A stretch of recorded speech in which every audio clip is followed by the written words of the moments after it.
দর্শক, জাতিসংঘে ভাষণ রাখবেন অন্তর্বর্তীকালীন সরকার প্রধান উপদেষ্টা ডক্টর মোহাম্মদ ইউনূস। আমরা সরাসরি চলে যাচ্ছি সেখানে। বিসমিল্লাহির রহমানির রহিম। মাননীয় সভাপতি, জাতিসংঘের সাধারণ পরিষদের সভাপতি নির্বাচিত হওয়ায় প্রথমেই আপনাকে আন্তরিক অভিনন্দন জানাচ্ছি। আমি আশ্বস্ত করছি যে আপনার এই দায়িত্ব পালনকালে বাংলাদেশ প্রতিনিধি দল আপনাকে পূর্ণাঙ্গ সহযোগিতা প্রদান করবে। জাতিসংঘের ম্যান্ডেটকে সমুন্নত রেখে বৈশ্বিক সংকট সমূহ নিরসনে মহাসচিব অ্যান্টোনিও গুতেরেসের দৃঢ় প্রতিজ্ঞ সাফল্যমণ্ডিত নেতৃত্বের জন্য তাকেও জানাই আন্তরিক সাধুবাদ। সামিট অব দ্য ফিউচার আয়োজনে আমি মহাসচিবের দূরদর্শী ভূমিকার বিশেষ প্রশংসা করছি। সম্মেলনে যে pact for the future and declaration on future generations সর্বসম্মতভাবে গৃহীত হয়েছে, তা এজেন্ডা 2030 পরবর্তী বৈশ্বিক উন্নয়ন কর্মপন্থা নির্ধারণে বিশেষ সহায়ক হবে বলে আমি মনে করি। বাংলাদেশ বিশ্বাস করে যে এই সম্মেলনের অর্জন বৈশ্বিক সমৃদ্ধি অর্জনের জন্য আমাদের সবার অভিপ্রায় ও সহযোগিতা কাঠামো প্রণয়নে দিক নির্দেশক হিসেবে কাজ করবে।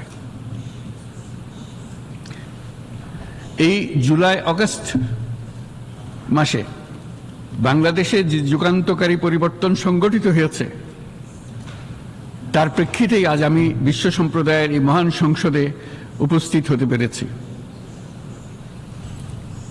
আমাদের গণমানুষের, বিশেষ করে তরুণ সমাজের অফুরন্ত শক্তি আমাদের বিদ্যমান রাষ্ট্র কাঠামো ও প্রাতিষ্ঠানিক আয়োজনগুলো আমূল রূপান্তরের এক নতুন সম্ভাবনার দ্বার উন্মোচন করেছে।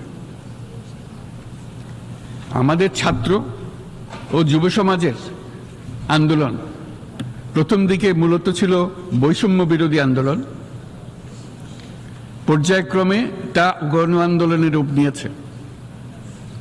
এরপর সারা পৃথিবী অবাক বিস্ময়ে দেখেছে কিভাবে সমগ্র বাংলাদেশের মানুষ একনায়কতন্ত্র, নিপীড়ন, বৈষম্য, অবিচার ও দুর্নীতির বিরুদ্ধে রাজপথ ও সামাজিক যোগাযোগের মাধ্যমে দৃঢ়ভাবে রুখে দাঁড়িয়েছিল। আমাদের ছাত্র জনতা তাদের অদম্য সংকল্প ও প্রত্যয়ের মাধ্যমে একটি স্বৈরাচারী ও অগণতান্ত্রিক শাসন ব্যবস্থা থেকে আমাদের মুক্তি এনে দিয়েছে। তাদের এই সংকল্পের মধ্যেই আমাদের দেশের ভবিষ্যৎ নিহিত।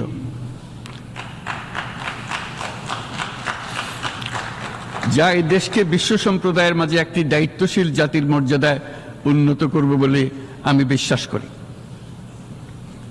এই গণ আন্দোলন রাজনৈতিক অধিকার ও উন্নয়নের সুবিধা বঞ্চিত বাংলাদেশের আপামর জনসাধারণকে ঐক্যবদ্ধ করেছে। বাংলাদেশের মানুষ উন্নয়ন কর্মকাণ্ডকে অন্তর্ভুক্তিমূলক অংশীদারিত্ব রূপে দেখতে চেয়েছিল। আমাদের জনগণ একটা ন্যায্য, অন্তর্ভুক্তিমূলক ও কার্যকর গণতন্ত্রের জন্য লড়াই করেছে, যার জন্য আমাদের নতুন প্রজন্ম জীবন উৎসর্গ করেছে। আমাদের এই তরুণীরা যে প্রজ্ঞা, সাহস ও প্রত্যয় দেখিয়েছে, তা আমাদের অভিভূত করেছে, সারা বিশ্ববাসীকে অভিভূত করেছে। বন্দুকের গুলি উপেক্ষা করে বুক পেতে দাঁড়িয়ে গিয়েছিল আমাদের এই তরুণরা। অবৈধ রাষ্ট্র ক্ষমতার বিরুদ্ধে প্রবলভাবে সোচ্চার হয়েছিল আমাদের তরুণ তরুণীরা। স্কুল পড়ুয়া কিশোর কিশোরীরা তারা নিঃসঙ্গ চিত্তে উৎসর্গ করেছিল তাদের জীবন। শত শত মানুষ চিরতরে হারিয়েছে তাদের দৃষ্টিশক্তি। আমাদের মায়েরা, দিনমজুরেরা ও শহরের অগণিত মানুষ তাদের সন্তানদের কাঁধে কাঁধ মিলিয়ে নেমেছিল রাজপথে। তপ্ত রোদ, বৃষ্টি, মৃত্যু ভয়কে তোয়াক্কা না করে তারা সত্য ও ন্যায়সঙ্গত আকাঙ্ক্ষার বিরুদ্ধে দীর্ঘকালব্যাপী রাষ্ট্রযন্ত্রকে পরিচালনা করার অশুভ ষড়যন্ত্রকে পরাভূত করেছিল। জনগণের এই আন্দোলনে আমাদের জানা মতে প্রায় 800-এরও বেশি জীবন আমরা হারিয়েছি স্বৈরাচারী শক্তির হাতে। উদারনীতি, বহুত্ববাদ ও ধর্মনিরপেক্ষতার উপর মানুষের গভীর বিশ্বাস থেকেই বাংলাদেশ রাষ্ট্রের অভ্যুদয় হয়েছিল। 1971 সালে যে মূল্যবোধকে বুকে ধারণ করে আমাদের গণমানুষ যুদ্ধ করেছিল, সেই মূল্যবোধকে বহু বছর পরে আবার জেনারেশন জি, যে প্রজন্ম জি, নতুনভাবে আমাদেরকে দেখতে শিখিয়েছে।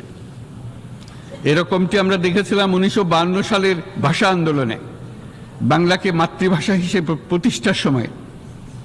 বাংলাদেশের এই অভ্যুত্থান আগামী দিনগুলোতে বিশ্বের বিভিন্ন প্রান্তে মানুষকে মুক্তি ও ন্যায় বিচারের পক্ষে দাঁড়াতে প্রেরণা যোগাবে। আমাদের মুক্তি ও গণতান্ত্রিক আকাঙ্ক্ষাকে বাস্তবে রূপ দিতে আমি তাই আজ বিশ্ব সম্প্রদায়কে আমাদের নতুন বাংলাদেশের সঙ্গে সম্পৃক্ত হওয়ার উদাত্ত আহ্বান জানাচ্ছি। মাননীয় সভাপতি, যে রাষ্ট্র কাঠামো দুঃসহ হয়ে গেছে তার পুনর্গঠনের জন্য আমাদের তরুণরা, দেশের আপামর জনসাধারণ একমত হয়ে আমার এবং আমার উপদেষ্টা পরিষদের উপর আস্থা রেখে সরকার পরিচালনার এক মহান দায়িত্ব আমাদের উপর ন্যস্ত করেছে। এই দায়িত্ব গ্রহণের পর আমরা গভীর বিস্ময় ও হতাশার সঙ্গে মুখোমুখিভাবে দেখতে পাচ্ছি কিভাবে সর্বগ্রাসী দুর্নীতি একটি কার্যকর গণতান্ত্রিক ব্যবস্থাকে ধ্বংসস্তূপে পরিণত করেছে, কিভাবে রাষ্ট্রের মূল প্রতিষ্ঠানগুলোকে নির্মমভাবে দলীয়করণের আবর্তে বন্দী করে রাখা হয়েছিল, কিভাবে জনগণের অর্থকে লুটপাট করা হয়েছিল, কিভাবে একটি বিশেষ স্বার্থান্বেষী গোষ্ঠী সমস্ত ব্যবসা বাণিজ্যকে অন্যায়ভাবে নিজেদের হাতে কুক্ষিগত করে দেশের সম্পদ অবাধে বিদেশে পাচার করে দিয়েছে। এক কথায়, কিভাবে প্রত্যেকটি পর্যায়ে ন্যায় ও নীতি ও নৈতিকতা অদৃশ্য হয়ে গিয়েছিল। এরকম এক অবস্থার দেশকে পুনর্গঠন এবং জনগণের কাঙ্ক্ষিত রাষ্ট্র ব্যবস্থা প্রতিষ্ঠিত করার জন্য আমাদের উপর দায়িত্ব প্রদান করা হয়েছে। অতীতের ভুলগুলোকে সংশোধন করে একটা প্রতিযোগিতামূলক ও শক্তিশালী অর্থনীতি এবং ন্যায়ভিত্তিক সমাজ ব্যবস্থা গড়ে তোলায় এই মুহূর্তে আমাদের মূল লক্ষ্য। বর্তমান পরিবর্তিত পরিস্থিতিতে সকল রাজনৈতিক দল এখন স্বাধীনভাবে তাদের মতামত প্রকাশ করতে পারছে। যে সব ব্যক্তি বা প্রতিষ্ঠান রাষ্ট্রীয় কাজ ও সিদ্ধান্ত গ্রহণ করার প্রক্রিয়ায় সম্পৃক্ত, তাদের প্রত্যেকের জবাবদিহিতা নিশ্চিত করাই আমাদের অগ্রাধিকার। আমরা মানুষের মৌলিক অধিকারকে সমুন্নত ও সুরক্ষিত রাখতে দৃঢ় প্রতিজ্ঞ। আমাদের দেশের মানুষ মুক্তভাবে কথা বলবে, ভয়ভীতি ছাড়া সমাবেশ করবে, তাদের পছন্দের ব্যক্তিকে ভোট দিয়ে নির্বাচিত করবে, এটাই জাতির আকাঙ্ক্ষা এবং এটাই আমাদের লক্ষ্য। বিচার বিভাগের স্বাধীনতা সংরক্ষণ ও সাইবার ডোমেইন সহ গণমাধ্যমের স্বাধীনতা সুসংহতকরণে আমরা প্রতিজ্ঞাবদ্ধ। আমাদের একজন কৃষক বা একজন শ্রমিকের সন্তানও যেন সমাজের সর্বোচ্চ শিখরে পৌঁছতে পারে, সেই লক্ষ্যে বিশালকার অবকাঠামো নির্মাণের বদলে স্বাস্থ্য ও শিক্ষা খাতে বরাদ্দ বৃদ্ধির আমরা গুরুত্ব আরোপ করছি।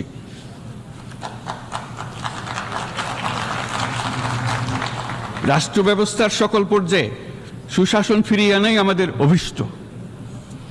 বাংলাদেশে যেসব আন্তর্জাতিক, আঞ্চলিক এবং দ্বিপাক্ষিক চুক্তির পক্ষভুক্ত, সেগুলো প্রতিপালনে আমাদের সরকার বদ্ধপরিকর।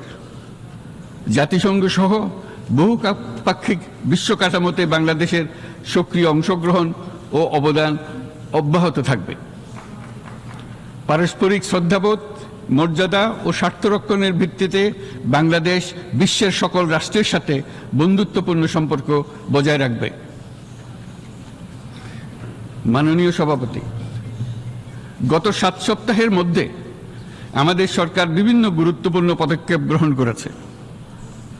আমাদের অনুরোধে সাড়া দিয়ে জাতিসংঘের মানবাধিকার বিষয়ক হাই কমিশনার বাংলাদেশের গণ আন্দোলনকালে সংগঠিত মানবাধিকার লঙ্ঘনের বিষয়ে বিস্তৃত অনুসন্ধান এবং এইসব বিষয়ে ঘটনার পুনরাবৃত্তি রোধে পরামর্শ প্রদানের জন্য একটা ফ্যাক্ট ফাইন্ডিং কমিশন গঠন এবং তার কাজ শুরু করার জন্য দ্রুত বাংলাদেশে পাঠিয়ে দিয়েছে।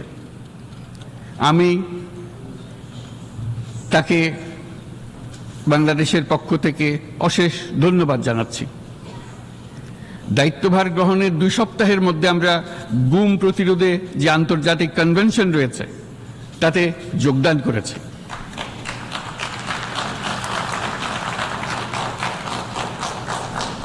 এর আশু বাস্তবায়নের জন্য প্রয়োজনীয় দেশীয় আইন ও বিধি প্রণয়নে আমরা এখন প্রক্রিয়া শুরু করেছি। বাংলাদেশে গত 1.5 দশকে যে সমস্ত গুমের অভিযোগ রয়েছে সেগুলো তদন্ত করার জন্য একটি তদন্ত কমিশন এই মুহূর্তে কর্মরত আছে। মানুষের আস্থা আত্মবিশ্বাস ফিরিয়ে আনতে এবং নির্মম অতীত যেন আর ফিরে না আসে কোনোদিন, সেই জন্য আমরা কিছু সুনির্দিষ্ট খাতে সংস্কারকে অগ্রাধিকার দিয়েছি। সেই লক্ষ্যে আমরা বিদ্যমান নির্বাচন ব্যবস্থা, সংবিধান, বিচার ব্যবস্থা, জনপ্রশাসন, আইন শৃঙ্খলা ব্যবস্থা সংস্কারের জন্য স্বাধীন কমিশন গঠন করেছি। সংবাদপত্র ও গণমাধ্যমের সংস্কারের জন্যও পৃথক কমিশন সহ আরও কয়েকটি বিশেষ বিষয়ে কমিশন গঠন প্রক্রিয়াধীন রয়েছে। ব্যবসা বাণিজ্যে অনুকূল পরিবেশ সৃষ্টির লক্ষ্যে আমরা ব্যাংক ও আর্থিক খাতের ব্যাপক সংস্কারের উদ্যোগ গ্রহণ করেছি। কোনো বিদেশি ব্যবসা বা বিনিয়োগ যেন ক্ষতিগ্রস্ত না হয় তা নিশ্চিত করতে আমরা বদ্ধপরিকর। এইসব সংস্কার যেন টেকসই হয়, দীর্ঘমেয়াদে নিশ্চিত করতে এবং অবাধ ও নিরপেক্ষ অংশগ্রহণমূলক নির্বাচনের জন্য উপযোগী পরিবেশ সৃষ্টি করতে আমরা কাজ করে যাচ্ছি। গণতন্ত্র, আইনের শাসন, সমতা, সমৃদ্ধি অর্জনের মাধ্যমে একটি ন্যায়ভিত্তিক সমাজ হিসেবে আত্মপ্রকাশের অভিপ্রায় বাস্তবায়নে আমি বাংলাদেশের প্রতি আন্তর্জাতিক সম্প্রদায়ের সমর্থন ও গভীরতর সম্পর্ক গঠন করার জন্য আহ্বান জানাচ্ছি।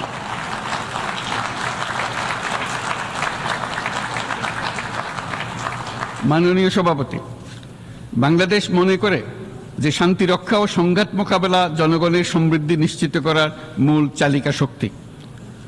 সাম্প্রতিক বিপ্লবকালে আমাদের ইতিহাসের সবচেয়ে কঠিনতম সময়ে জনগণের মুক্তির আকাঙ্ক্ষা পূরণে তাদের পাশে দৃঢ়ভাবে দাঁড়িয়ে আমাদের সাহসী সশস্ত্র বাহিনী সমূহ আরও একবার শান্তির প্রতি তাদের অঙ্গীকার প্রমাণ করেছে।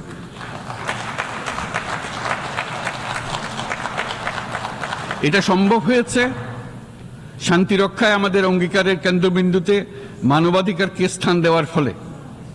জাতিসংঘের পিস বিল্ডিং কমিশনের সূচনা লগ্ন থেকেই শান্তি রক্ষার মতো শান্তি বিনির্মাণেও বাংলাদেশ সমান অঙ্গীকার ব্যক্ত করে এসছে।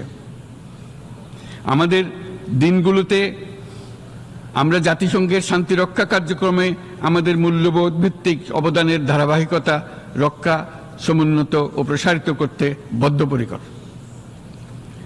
জাতিসংঘের শান্তি রক্ষা কার্যক্রমে অবদানকারী তৃতীয় বৃহত্তম রাষ্ট্র হিসেবে বাংলাদেশ এখন পর্যন্ত 43টি দেশে 63টি মিশনে শান্তিরক্ষী প্রেরণ করেছে।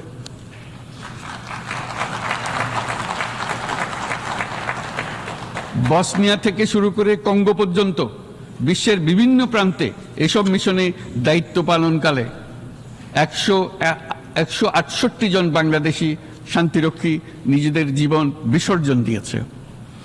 আমরা আশা করি যে কোনো অবস্থায় নানা প্রতিকূলতা সত্ত্বেও জাতিসংঘের ভবিষ্যৎ শান্তিরক্ষী কার্যক্রমগুলোতে বাংলাদেশের প্রতিরক্ষা বাহিনীর সদস্যরা একইভাবে অবদান রাখার সুযোগ পাবে।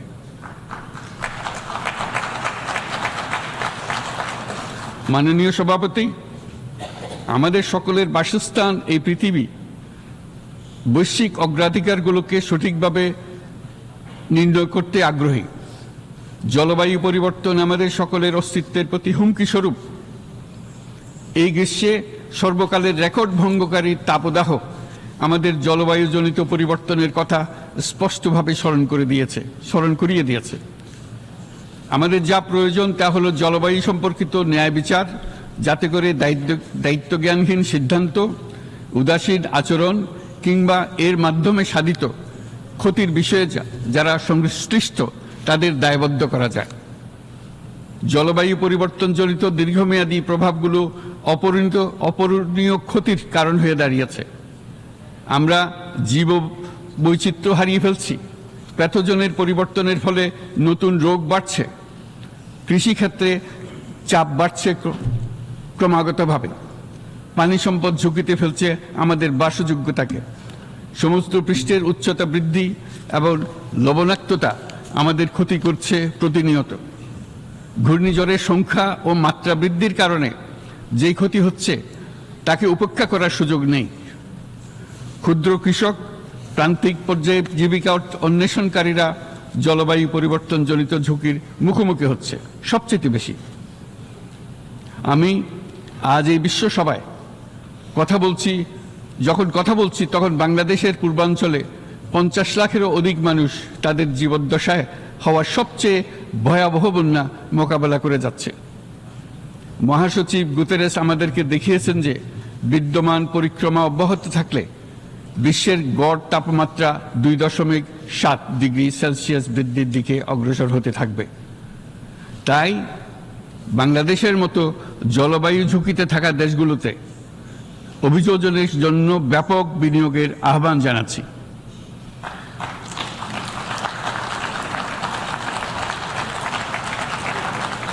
এছাড়াও উদ্ভাবনী শক্তির প্রয়োগ, অতিরিক্ত অর্থায়নের মাধ্যমে লস অ্যান্ড ড্যামেজ ফান্ডকে কার্যকর করা আমাদের জন্য অত্যন্ত গুরুত্বপূর্ণ।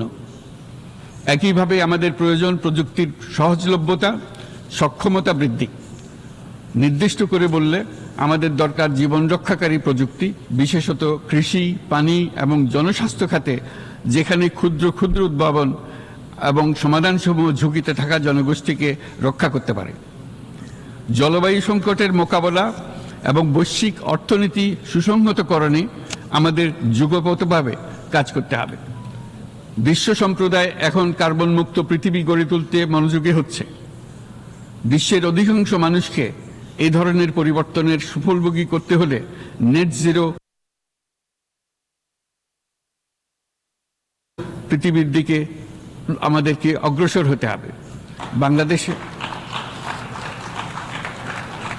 বাংলাদেশের মতো দেশগুলোকে সাথে নিয়ে যেতে হবে। তা না হলে পারস্পরিক দায়িত্ববোধের মাধ্যমে পারস্পরিক সমৃদ্ধি অর্জনে আমাদের সার্বজনীন অঙ্গীকার পূরণে পিছিয়ে পড়ব আমরা।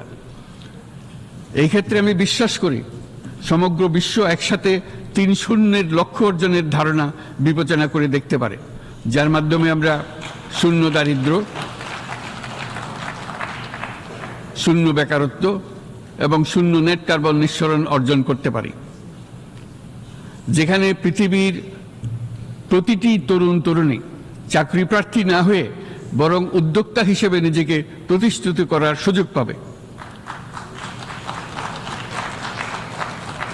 তারা যেন এই সম্পদের সীমাবদ্ধতা সত্ত্বেও নিজ নিজ সৃজনশীলতার বিকাশ করতে পারে, যেখানে একটি ব্যবসায়িক উদ্যোগ সামাজিক সুফল, অর্থনৈতিক মুনাফা এবং প্রকৃতির প্রতি দায়িত্বশীলতার মধ্যে একটি চমৎকার ভারসাম্য আনতে পারে, যেখানে সামাজিক ব্যবসার মাধ্যমে যে কোনো ব্যক্তি ভোগবাদী জীবনধারা থেকে উত্তরণ করে সামাজিক ও অর্থনৈতিক পরিবর্তনের সৃজনশীল শক্তি হিসেবে নিজেকে প্রতিষ্ঠিত করতে পারে।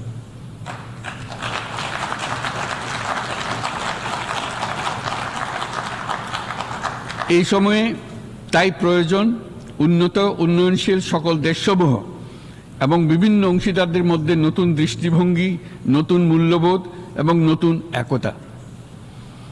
সামগ্রিকভাবে এই লক্ষ্য অর্জনে জাতিসংঘ ব্যবস্থা, জাতীয় আঞ্চলিক পর্যায়ে সরকারসমূহ, সকল ব্যবসা প্রতিষ্ঠান, বেসরকারি অংশীজন এবং দাতব্য সংস্থাগুলোকে একসঙ্গে কাজ করতে হবে। আমাদের অর্থনৈতিক কাঠামোতে সামাজিক ব্যবসাকে স্থান দিলেই নিচের অর্ধেকাংশ মানুষের জীবনে তা বিরাট পরিবর্তন আনতে পারে।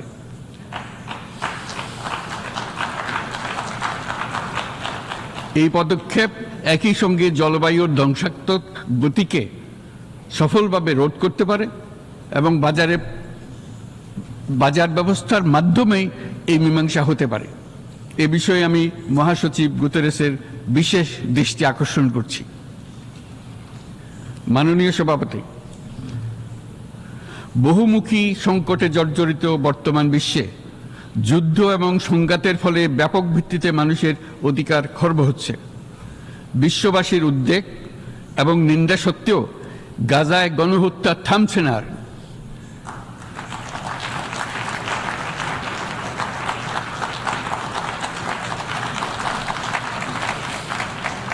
ফিলিস্তিনের মতো বিদ্যমান বাস্তবতা কেবল আরব কিংবা মুসলমানদের জন্যই উদ্বেগজনক নয়, বরং তা সমগ্র মানব জাতির জন্যই উদ্বেগের বিষয়।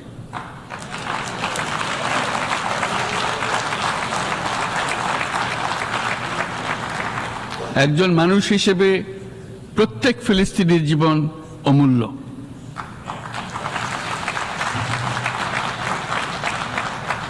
ফিলিস্তিনের জনগণের বিরুদ্ধে যে মানবতা বিরোধী অপরাধ হচ্ছে তার জন্য সংশ্লিষ্ট সকলকে দায়বদ্ধ করতে হবে।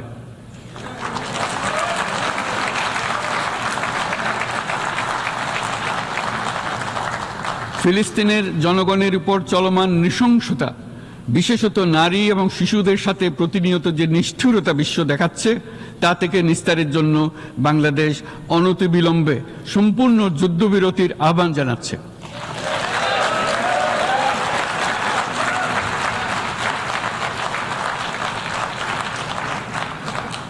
দ্বিরাষ্ট্রভিত্তিক সমাধানেই মধ্যপ্রাচ্যে টেকসই শান্তি আনতে পারবে।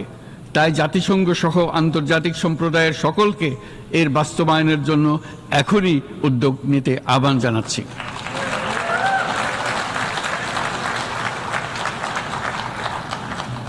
গত 2.5 বছর ধরে ইউক্রেনে চলমান যুদ্ধে বহু মানুষ প্রাণ হারিয়েছে। এই যুদ্ধের প্রভাব সর্বব্যাপী, এমনকি বাংলাদেশের অর্থনীতিতেও এর নেতিবাচক প্রভাব আমরা অনুভব করছি। আমরা তাই উভয় পক্ষকে সংলাপে বসে বিরোধ নিরসনের মাধ্যমে যুদ্ধের অবসান ঘটানোর আহ্বান জানাচ্ছি। মাননীয় সভাপতি, বাংলাদেশ গত 7 বছর যাবৎ মিয়ানমার হতে আগত 12 লাখেরও বেশি রোহিঙ্গাদের মানবিক কারণে আশ্রয় দিয়ে আসছে। এর ফলে আমরা বিরাট সামাজিক, অর্থনৈতিক, পরিবেশগত ক্ষতির সম্মুখীন হচ্ছি। মিয়ানমারের অভ্যন্তরীণ সমস্যা থেকে সৃষ্ট এই সংকট বাংলাদেশ ও আমাদের অঞ্চলের জন্য প্রথাগত ও অপ্রথাগত উভয় ধরনের নিরাপত্তা ঝুঁকির কারণ হয়ে দাঁড়িয়েছে।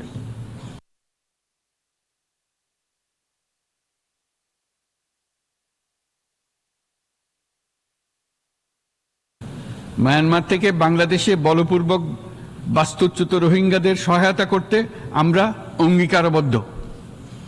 আমরা রোহিঙ্গাদের জন্য মানবিক সহায়তা কার্যক্রম চালু রাখা এবং তাদের টেকসই প্রত্যাবর্তন নিশ্চিত করার উদ্দেশ্যে আন্তর্জাতিক সম্প্রদায়ের পর্যাপ্ত সহায়তা অব্যাহত রাখার আহ্বান জানাচ্ছি। রোহিঙ্গাদের সাথে সংগঠিত হওয়া ব্যাপক ভিত্তিক মানবাধিকার লঙ্ঘনের জন্য আন্তর্জাতিক বিচার আদালত এবং আন্তর্জাতিক অপরাধ আদালতে চলমান বিচার প্রক্রিয়ার মাধ্যমে ন্যায় বিচার নিশ্চিত করাও সমানভাবে গুরুত্বপূর্ণ। রোহিঙ্গারা যাতে নিজ দেশে স্বাধীন এবং মর্যাদাপূর্ণ জীবন যাপন করতে পারে, সেই লক্ষ্যে অনুকূল পরিবেশ তৈরিতে জাতিসংঘ অন্যান্য আন্তর্জাতিক প্রতিষ্ঠানের ধারাবাহিক প্রচেষ্টার প্রশংসা দাবিদার। এই লক্ষ্যে রোহিঙ্গারা যাতে পর্যাপ্ত নিরাপত্তা ও অধিকার নিশ্চিত করে তাদের নিজ ভূমি রাখাইনে ফিরে যেতে পারে, তার পথ সুগম করা অত্যন্ত দরকার। মিয়ানমারে প্রতিনিয়ত পরিবর্তনশীল অবস্থা বিবেচনায় রেখে বাংলাদেশ আন্তর্জাতিক সম্প্রদায়ের সাথে একযোগে রোহিঙ্গাদের নিজ দেশে মর্যাদাপূর্ণ টেকসই প্রত্যাবর্তনের জন্য পরিবেশ সৃষ্টিতে কাজ করতে প্রস্তুত।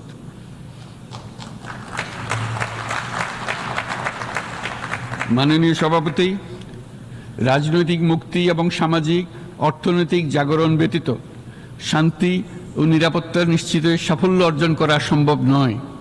প্রায় 1 দশক পূর্বে বিশ্ব সম্প্রদায় সর্বসম্মতক্রমে এজেন্ডা 2030 প্রণয়ন করেছিল।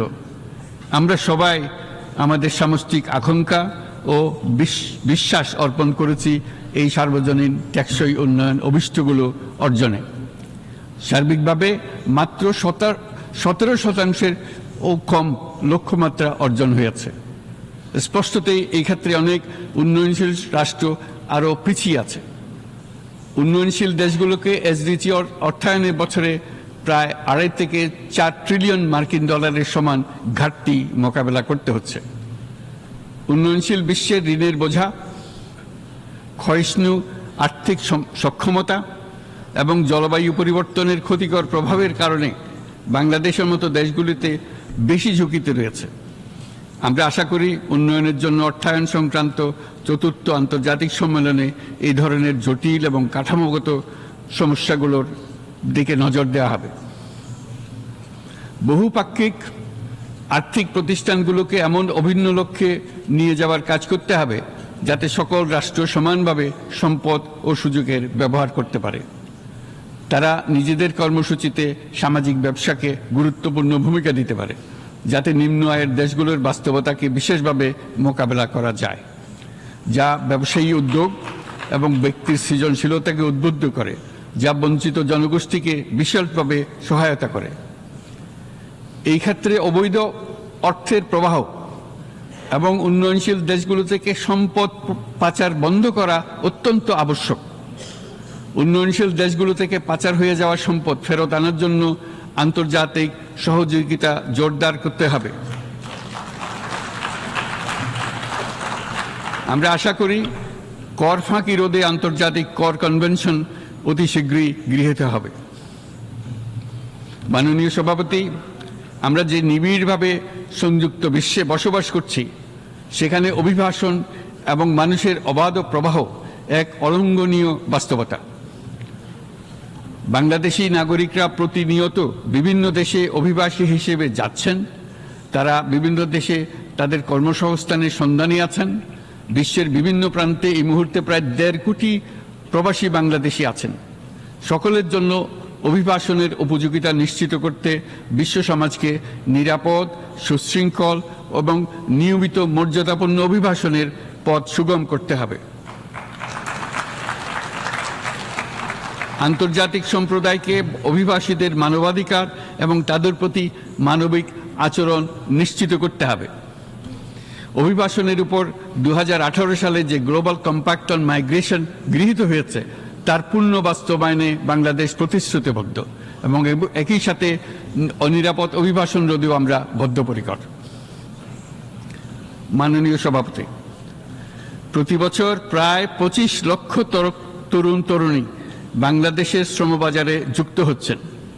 বাংলাদেশের বিপুল জনশক্তির প্রায় 2/3 তরুণ। এই জনশক্তিকে বর্তমান ও আগামীর জন্য গড়ে তোলা বাংলাদেশের জন্য একটা বড় চ্যালেঞ্জ। ক্রমপরিবর্তনশীল কর্মজগতে একজন তরুণকে প্রতিনিয়ত নতুন দক্ষতা অর্জন করতে হয়।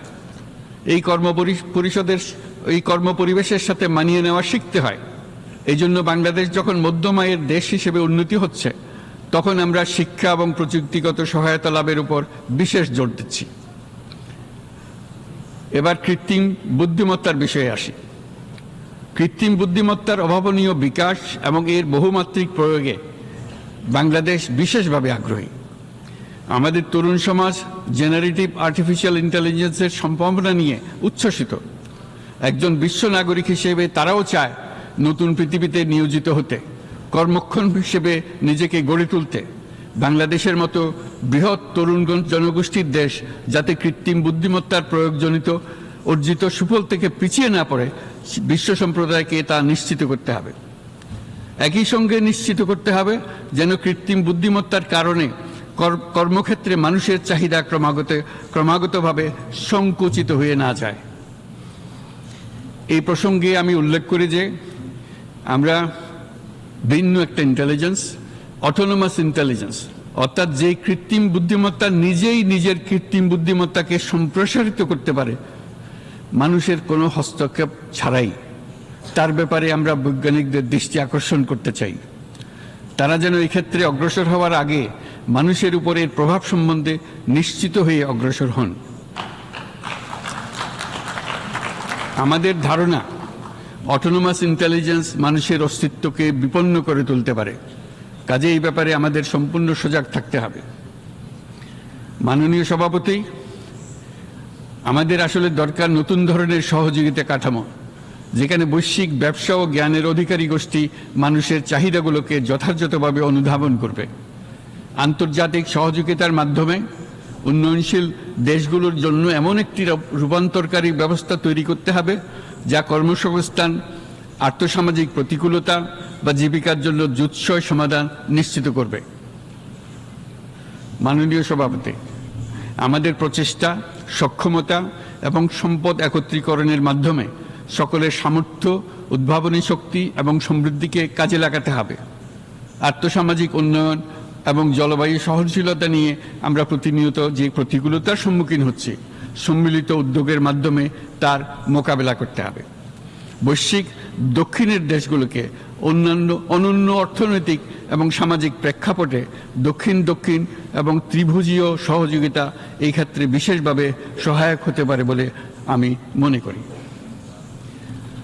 বৈশ্বিক দক্ষিণের আওয়াজকে বিশ্বব্যাপী জোরালোভাবে তুলে ধরার জন্য প্রয়োজন সম্মিলিত উদ্যোগ। সেজন্য বৈশ্বিক এজেন্ডা প্রণয়ন ও বাস্তবায়ন নিশ্চিত করতে বৈশ্বিক দক্ষিণের দেশগুলোর মতামতকে যথাযথ গুরুত্বের সাথে বিবেচনা করতে হবে। জনাব সভাপতি, কোভিড অতিমারির অভিজ্ঞতায় আমরা দেখেছি জনস্বাস্থ্যে ব্যাপক বিনিয়োগ কতটা গুরুত্বপূর্ণ হতে পারে। বিশ্ব স্বাস্থ্য সংস্থায় বৈশ্বিক অতিমারি চুক্তির চলমান আলোচনায় বাংলাদেশ নেতৃত্ব প্রদান করে চলেছে। আমরা চাই কার্যকর আন্তর্জাতিক সহযোগিতা, জনস্বাস্থ্য ব্যবস্থায় অর্থায়ন, প্রযুক্তি হস্তান্তর, গবেষণা ও উন্নয়ন, ভ্যাকসিন থেরাপিউটিক্সের উৎপাদন, বহুমুখীকরণ এবং সকল ভ্যাকসিনকে মেধাস্বত্ব অধিকার মুক্ত ঘোষণা করার ব্যাপারে ঐক্যমত্য গঠন। অসংক্রামক রোগসমূহের বিরুদ্ধে লড়াইয়ে এই বিষয়গুলি অত্যন্ত গুরুত্বপূর্ণ। জনাব সভাপতি, এবছর আমরা জাতিসংঘের সাথে বাংলাদেশের অংশীদারিত্বের সুবর্ণ জয়ন্তী উদযাপন করছি। গত 50 বছর ছিল আমাদের জন্য একটা পারস্পরিক শিক্ষণীয় সম্মিলিত যাত্রা। সীমিত উপায়ে বাংলাদেশ বৈশ্বিক শান্তি ও নিরাপত্তা, ন্যায়, সমতা, মানবাধিকার প্রতিষ্ঠায় ধারাবাহিকভাবে অবদান রেখে আসছে। আমাদের সমন্বিত প্রয়াসের পেছনে আছে সত্যিকার অর্থে একটি নিয়মভিত্তিক বৈশ্বিক ব্যবস্থা গড়ে তোলা। এই প্রসঙ্গে উদাহরণ হিসেবে আমি স্মরণ করছি 1999 সালে জাতিসংঘ সাধারণ পরিষদে ক্ষুদ্র ঋণের উপর গৃহীত রেজুলেশনের কথা। সেই সময় জাতিসংঘ 2005 সালকে ইয়ার অফ মাইক্রোক্রেডিট ঘোষণা করেছিল, যার ফলে ক্ষুদ্র ঋণ বিশ্বব্যাপী সম্প্রসারিত হবার সুযোগ পেয়েছিল। একই সময়ে বাংলাদেশের উদ্যোগে গঠিত হয়েছিল ফ্রেন্ডস অব মাইক্রোক্রেডিট। 2001 সাল থেকে সাধারণ পরিষদে কালচার অফ পিস সংক্রান্ত বাৎসরিক যে রেজলিউশন গৃহীত হয়ে আসছে, বা নিরাপত্তা পরিষদে নারী, শান্তি ও নিরাপত্তা সংক্রান্ত যে 1325 নম্বর রেজলিউশন গৃহীত হয়েছিল, তা বাংলাদেশের বিশ্বজনীন উদ্যোগগুলোর প্রতিফলন এবং অবদান। মাননীয় সভাপতি, আজ এই মহান বিশ্বসভায় বিশ্ব নেতৃবৃন্দের উপস্থিতিতে প্রতিধ্বনিত হচ্ছে শান্তি, নিরাপত্তা, ন্যায় বিচার প্রতিষ্ঠা এবং সম্পদের সুষম বন্টনের মাধ্যমে সকলের অন্তর্ভুক্তি নিশ্চিত করার আহ্বান। সদস্য রাষ্ট্র হিসেবে আমাদের প্রত্যেককে আজ গভীরভাবে অনুধাবন করতে হবে কিভাবে আমরা নারী, পুরুষ সকলের জন্য ও আগামীর দিনগুলোতে উদ্যোক্তা হবার সমান সুযোগ সৃষ্টি এবং তাদের ক্ষমতায়ন নিশ্চিত করতে পারি। সকল বৈশ্বিক সমস্যার সমাধানের জন্য আমাদের সবার হাতে যথেষ্ট সক্ষমতা, সম্পদ এবং উপায় রয়েছে। আসুন আমরা জাতীয় বা আন্তর্জাতিক যেসব প্রতিশ্রুতি দিয়েছি তা বাস্তবায়ন করি এবং অর্থনৈতিক ক্ষেত্রে সামাজিক ব্যবসার ধারণা প্রতিষ্ঠিত করে সকল প্রকার বৈষম্য ও অসমতার অবসানে ঐক্যবদ্ধভাবে আমরা কাজ করি।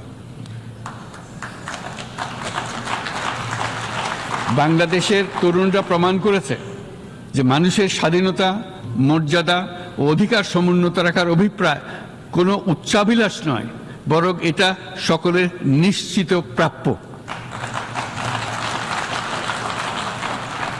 আজ এই মহান সমাবেশে আপনাদের উপস্থিতিতে শান্তি, সমৃদ্ধি ও ন্যায় বিচার নিশ্চিত করতে আন্তর্জাতিক, আঞ্চলিক এবং জাতীয় পর্যায়ে বাংলাদেশে তার ভূমিকাকে ক্রমাগতভাবে জোরদার করার নিশ্চয়তা দিচ্ছে। আজ আপনাদের সবাইকে শুভেচ্ছা জানাচ্ছি, ধন্যবাদ জানাচ্ছি।